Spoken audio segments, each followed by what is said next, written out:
Bonjour à tous, j'espère que vous allez bien, je suis très heureuse de vous retrouver dans cette nouvelle vidéo, d'autant qu'aujourd'hui on va parler de Space Mountain de la Terre à la Lune, ma version préférée de Space Mountain. Donc aujourd'hui je fais le point sur les effets qui ont disparu, qui ne fonctionnent plus sur l'attraction Space Mountain à Disneyland Paris depuis son ouverture. Bon, je vais pas vous mentir, potentiellement vous allez peut-être finir en PLS comme moi à la fin de cette vidéo, mais j'avais quand même envie de rendre hommage à ces effets-là et en espérant qu'un jour ils reviennent, peut-être que ça poussera, je sais pas, quelqu'un à faire quelque chose. Donc on fait le point sur les effets qui ne fonctionnent plus sur Space Mountain à Disneyland Paris tout de suite.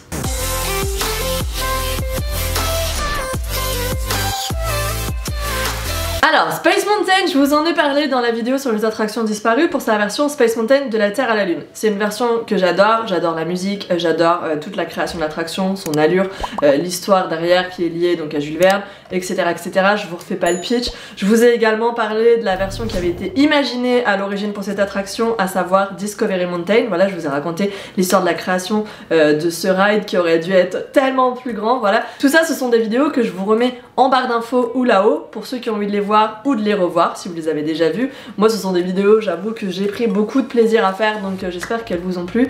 Et aujourd'hui on reparle encore une fois de Space Mountain et de ces petites choses qui ne fonctionnent plus et qui pourtant apportaient tellement à l'attraction. La première chose dont j'ai envie de vous parler, c'est quelque chose d'assez sonore, c'est le BOOM de Space Mountain. Alors, à l'origine, pendant une bonne partie je pense de la vie de Space Mountain en tant que Space de la Terre à la Lune, on pouvait entendre le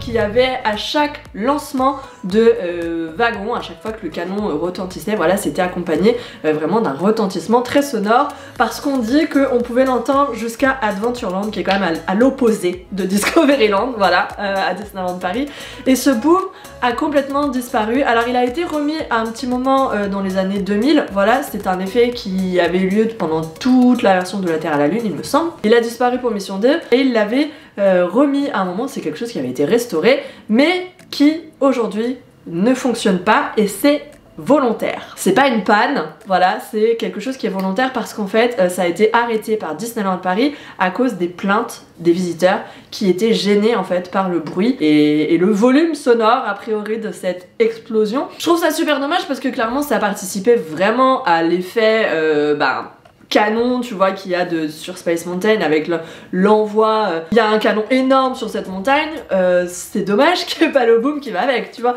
Alors ça va aussi un petit peu avec le fait que les feux d'artifice à Disneyland Paris n'explosent plus. Je sais pas comment ils font, hein. Je sais pas comment ils font, mais il n'y a plus les effets sonores, voilà, il n'y a plus tout ce côté grandiose finalement d'un feu d'artifice à cause justement des plaintes du voisinage. Bon bah là on est un peu sur la même chose, hein. Ça a été arrêté à cause des nuisances sonores que ça pouvait apporter. J'espère que ça reviendra un jour, hein, quitte, je sais pas, baisser le son, voilà. La deuxième chose qui a disparu sur Space Mountain à Disneyland Paris, c'est la vitre qu'il y avait en fait à la base du canon. Alors ça c'est quelque chose qui a disparu lors de la dernière réhabilitation de Space Mountain en version de la Terre à la Lune, juste avant sa transformation en Mission 2, parce que il me semble, si je vous dis pas de bêtises, que lors des derniers mois, en prévision justement de Mission 2, ils avaient commencé à lancer les wagons de plus bas dans le canon, et donc cette vitre, je sais pas si elle était plus aux normes ou si c'était plus en termes de sécurité possible de faire ça, etc. Mais cette vitre à la base du canon a disparu à ce moment-là. Et ça coïncide avec le début du lancement des wagons de plus bas dans le canon. Alors cette vitre qui était située juste à la base vraiment de l'attraction, elle permettait justement d'avoir un petit aperçu de ce qu'allait être le voyage interstellaire qui était Space Mountain de la Terre à la Lune. C'était quelque chose qu'on pouvait voir sans forcément embarquer dans l'attraction, et ça je trouve que bah voilà, pour les enfants qui sont trop petits pour y aller, pour les gens qui sont trop frileux pour aller faire ce genre d'attraction, c'était un petit truc un peu sympa, un petit bonus plutôt cool qui a disparu du coup, et ça c'est vraiment dommage parce que encore aujourd'hui je trouve que ça aurait été un petit plus, un petit bonus qui est toujours sympa, tu vois, de voir un petit peu ce qui t'attend et comment ça va partir, et surtout de voir un peu l'adrénaline dans le regard des gens alors qu'ils vont être propulsés à 70 ou 80 km/h dans la montagne. Donc cette vitre elle a disparu, elle a depuis été complètement obstruée, donc la prochaine fois que vous verrez cette plaque complètement noire, vous saurez qu'avant à la place il y avait une vitre et qu'on pouvait voir décoller justement les visiteurs juste au moment du lancer du canon. Bon, heureusement il y a encore l'ouverture sur le côté du canon, donc on va encore passer les wagons, et ça c'est vraiment cool. J'espère que ça ne disparaîtra jamais parce que c'est tellement important, je trouve, pour le canon que non, il faut pas que ça disparaisse. Troisième effet qui ne fonctionne plus actuellement sur Space Mountain à Disneyland Paris, c'est la fumée. Alors, avant, je vais beaucoup dire ce mot, avant sur Space Mountain, à chaque lancer de canon, quand celui-ci se préparait à lancer les visiteurs dans l'espace, il y avait de la fumée. Et c'est quelque chose qui avait été remis un petit peu là aussi, il n'y a pas très longtemps, mais qui a encore une fois disparu. Alors il me semble que c'est actuellement désactivé parce qu'on est dans la version Hyper Space Mountain et qu'en termes d'histoire, de storyline et tout ça, ça colle pas. A priori là aussi c'est encore une désactivation qui est volontaire, mais c'est malheureusement au détriment de l'immersion, de l'attraction, de la beauté du produit, tu vois, et ça c'est super dommage parce que franchement ça avait quand même de la gueule. Hein. De voir cette fumée là, et ça participait, ça faisait un petit peu, tu sais, monter la pression quand t'étais voilà, dans la fumée et que tu traversais ce nuage vaporeux pour aller dans l'espace, c'était juste ouf, et aujourd'hui il n'y a plus ça.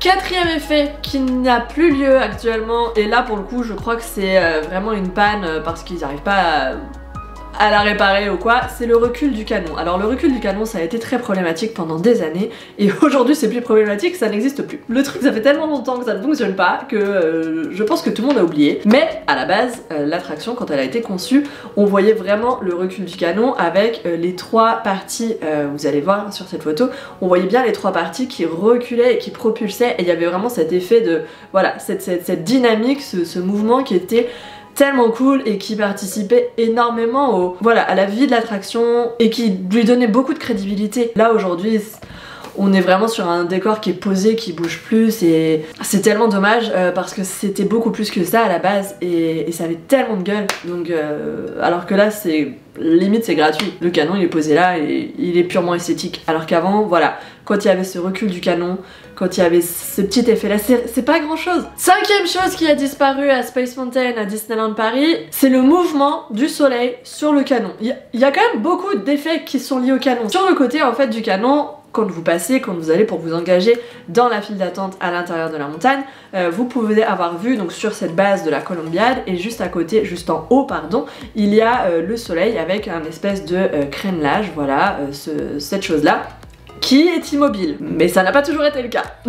Si vous avez vu ma vidéo sur les attractions disparues justement, il y a un moment où on peut voir l'effet en mouvement et on peut voir qu'à chaque lancement de canon justement, cette partie là était animée. C'est des petits détails, mais ça participe tellement à la beauté du produit, à la beauté de Space Mountain. C'était, voilà, c'est ça aussi la touche Disney je trouve, voilà, on fait pas des attractions qui sont posées là et qui bougent plus, tu vois, c'est tout un univers magique, c'est des petits détails, c'est la finition, c'est tout ça. Et clairement j'espère qu'un jour ça reviendra, mais je suis quand même pas très optimiste. Je pense pas que ce soit dans les priorités en 2021, mais c'était quelque chose qui était fait comme ça avant, qui était conçu comme tel par l'Imagineering Team de l'année et qui n'existe plus aujourd'hui parce que ça a dû tomber en panne et que ça n'a jamais été réparé. Sixième chose qui a disparu à Space Mountain, à Disneyland Paris, mais là on va dire que c'est pour une bonne cause, c'est la voie stellaire. La voie stellaire c'était une entrée sur le côté de l'attraction, donc derrière en fait même, qui donnait accès à une galerie d'observation qui vous permettait en fait de voir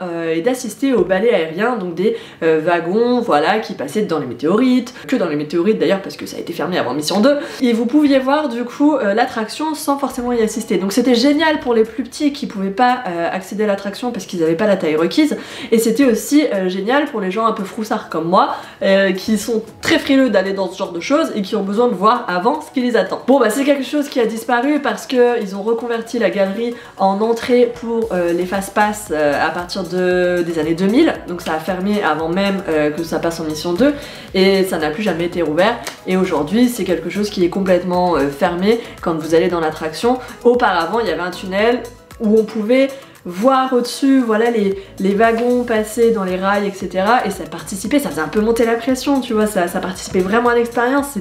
Et aujourd'hui plus du tout, c'est tout fermé, voilà, on ne voit plus rien, on entend je crois, et encore je suis même pas sûre. Mais avant voilà, tu pouvais voir les wagons qui passaient à côté de toi, qui allaient super vite, tu les apercevais à peine, t'entendais juste les gens hurler, ça faisait grave flipper. C'est pour ça d'ailleurs que je me suis dégonflée à ce moment-là.